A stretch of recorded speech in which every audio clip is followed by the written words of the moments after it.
नमस्कार. गुंतवणुकीचं नाव ऐकून थोडं अवघड वाटतंय का? काळजीच करू नका, कारण आज आपण म्युच्युअल फंड्सबद्दल बोलणार आहोत. खरं तर गुंतवणूक सुरू करण्याचा हा एक अगदी सोपा आणि सुरक्षित मार्ग आहे. चला तर मग हा विषय सोपा करून समजून घेऊया. बऱ्याचदा असं होतं की शेअर बाजारातले ते मोठे मोठे आकडे, शेकडो कंपन्यांचे पर्याय, हे सगळं बघून गुंतवणूक करणं म्हणजे खूपच किचकट काम आहे असं वाटतं, नाही का? सुरुवात कुठून करायची, कशी करायची, हे प्रश्न पडतात. पण विश्वास ठेवा, असा विचार करणारे आपण एकटे नाही आहोत आणि यावर एक खूप सोपा उपाय आहे. तर सगळ्यात आधी समजून घेऊया की हा म्युच्युअल फंड म्हणजे नेमकं काय आहे. याला आपण एका मोठ्या पार्टीच्या जेवणासारखं समजू शकतो.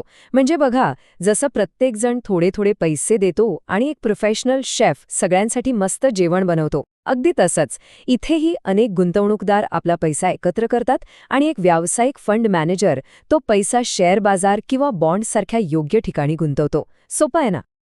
अच्छा, मग हे म्युच्युअल फंड प्रत्यक्षात काम कसं करतात? चला, आता त्यांची कार्यपद्धती जरा जवळून बघूया. गुंतवणुकीत एक गोष्ट नेहमी सांगितली जाते, सगळी अंडी एकाच टोपलीत ठेवू नका.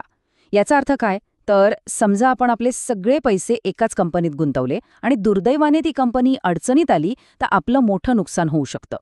या उलट म्युच्युअल फंड काय करतो? तो आपला पैसा एकाच ठिकाणी न ठेवता अनेक वेगवेगळ्या कंपन्यांमध्ये विभागून गुंतवतो. यालाच डायव्हर्सिफिकेशन म्हणतात आणि यामुळे गुंतवणुकीतील जोखीम बरीच कमी होते. आता म्युच्युअल फंडाची काही खास वैशिष्ट्ये पाहू. पहिलं म्हणजे यात अनेक लोकांचा पैसा एकत्र येतो, त्यामुळे मोठी गुंतवणूक शक्य होते. दुसरं म्हणजे याचं व्यवस्थापन प्रोफेशनल फंड मॅनेजर्स करतात, ज्यांना बाजाराचा चांगला अभ्यास असतो. तिसरं, विविधता, ज्यामुळे जोखीम विभागली जाते, हे तर आपण आत्ताच पाहिलं. चौथं म्हणजे अगदी 500 रुपयांसारख्या कमी रकमेतही गुंतवणूक सुरू करता येते. आणि पाचवं वैशिष्ट्य म्हणजे तरलता, म्हणजे आपल्याला जेव्हा गरज असेल तेव्हा पैसे काढणं सोपं असतं. ओके, वैशिष्ट्ये तर कळली, पण ह्यात गुंतवणूक करून नेमका फायदा काय होतो आता ते बघूया. सगळ्यात मोठा फायदा म्हणजे आपल्याला बाजाराचा सतत अभ्यास करत बसायची गरज नाहीये, कारण ते काम आपल्यासाठी एक तज्ज्ञ फंड मॅनेजर करत असतो. दुसरं म्हणजे आपली गुंतवणूक अनेक कंपन्यांमध्ये विभागली गेल्याने जोखीम कमी होते. शिवाय गरज लागल्यास पैसे सहज काढता येतात, कमी खर्चात चांगली गुंतवणूक होते. आणि हो, काही विशिष्ट फंडांमध्ये गुंतवणूक केल्यास कर बचतीचा फायदाही मिळू शकतो. आता फायदे तर आपल्या लक्षात आले, पण आपल्या ध्येयांनुसार म्युच्युअल फंडचे वेगवेगळे प्रकारही आहेत. चला ते कोणते आहेत ते पाहूया. म्युच्युअल फंडांचे मुख्यत्वे 4 प्रकार आहेत. पहिले आहेत इक्विटी फंड, जे थेट शेअर्समध्ये गुंतवणूक करतात. यात परतावा जास्त मिळू शकतो, पण जोखीमही जास्त असते. दुसरे आहेत डेट फंड, जे बॉन्डसारख्या स्थिर पर्यायांमध्ये गुंतवणूक करतात आणि हे तुलनेने खूप सुरक्षित असतात. तिसरे आहेत हायब्रिड फंड, जे शेअर आणि बॉन्ड्स दोन्हीमध्ये गुंतवणूक करून एक संतुलन साधतात. आणि चौथे म्हणजे मनी मार्केट फंड, जे अगदी कमी कालावधीच्या गुंतवणुकीसाठी चांगले असतात. आता मनात सगळ्यात महत्त्वाचा प्रश्न येत असेल की हे सगळं ठीक आहे, पण सुरुवात करायची तरी कशी?